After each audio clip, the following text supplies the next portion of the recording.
CNE news में आप सभी का स्वागत है और अब लेते हैं खबर विशेष की ये खबर। आज चंडीगढ़ प्रशासन से एक बड़ी खबर आ रही है। धार्मिक संस्थाओं के लिए स्टैंडर्ड ऑपरेटिंग प्रोसीजर जारी किया गया है। यह आदेश मंदिर, गुरुद्वारों, मस्जिदों और चर्चों के लिए किया गया है। इस आदेश के अनुसार धार्मिक संस्थाएं वैवाहिक जोड़े का पूरा रिकॉर्ड मेंटेन करेगी और इनसे मोटी रकम नहीं वसूल सकेंगी।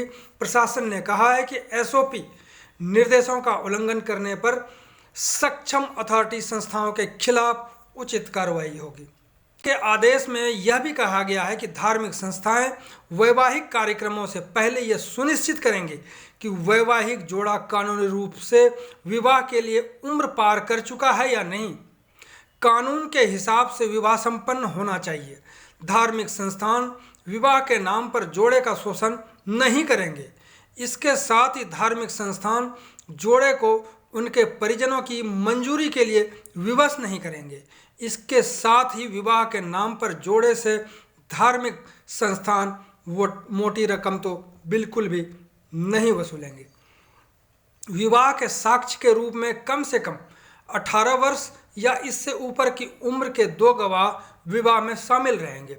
इसके अलावा धार्मिक संस्थाओं द्वारा विवाह को संपन्न करवाने के लिए कुछ अहम दस्तावेज जांच करने के लिए भी कहे गए हैं। इस आदेश में विवाह के लिए जो अहम जानकारियां धार्मिक संस्थाओं को प्राप्त करने के लिए कहा गया है, उनमें लड़के और लड़की का नाम, उनके परिजनों के नाम, उम्र का सबूत, एड्रेस, मोबाइल नंबर, आधार कार्ड, राष्ट्रीयता का सबूत, धर्म, विवाह के दौरान वैवाहिक स्थिति की जानकारी प्राप्त करना अनिवार्य किया गया है। वहीं गवाहों का नाम, उनके माता पिता का नाम, जोड़े के साथ संबंध, एड्रेस और मोबाइल नंबर की जानकारी भी प्राप्त करनी जरूरी होगी। इसके साथ ही कहा गया है कि धार्मिक संस्थाओं द्वारा प्रेमी जोड़े और गवाहों का उचित रिकॉर्ड बनाए रखने के भी आदेश दिए हैं। जारी आदेशों में यह भी कहा गया है कि धार्मिक संस्थाओं की बनाई गई अथॉरिटी विवाहों के संबंध में उचित रिकॉर्ड रजिस्टर बनाए रखा जाएगा।